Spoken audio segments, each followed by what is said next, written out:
هرچند قرقیزستان کشوری مسلمان نشین است، اما با فکر تهیه لباس ورزشی اسلامی تنها چند پیش افتادند. این طرح در نهایت عملی شد و نمونه‌های این نوع پیراهن‌ها معرفی گردید.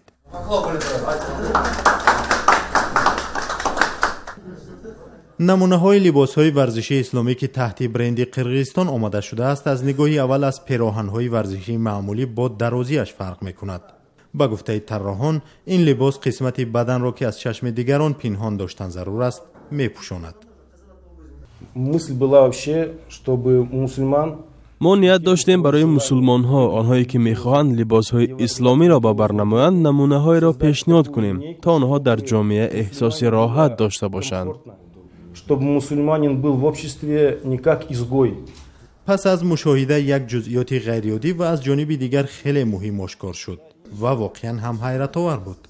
منجد با زیره که تورات کردن را خیلی آسان میکند. طراحان میگویند لباس‌های تهیه کردهشون خیلی راحتند و میتوان آنها را هر روز پوشید. ورزشکاران هم الکی فرصت سنجیدن این لباس‌ها را داشتند.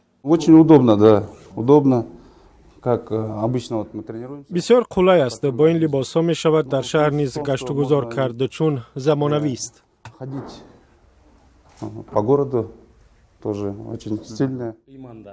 روحانیان از پیراهن‌های نوی ورزشی خوش استقبال دارند. این لباس‌ها پرربط با معیارهای شریعت موافقت می‌کنند.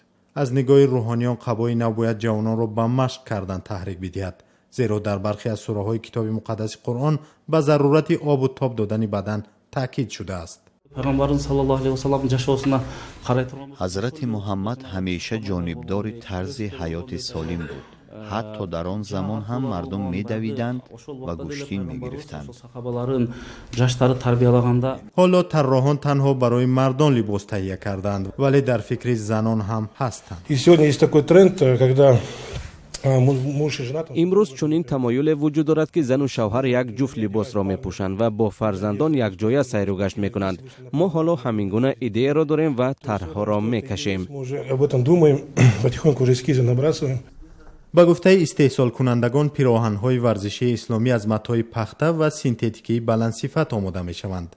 مؤلفان برند امیدوارند که محصول ایجاد آنها بیرون از قرقیزستان هم معروف می شود.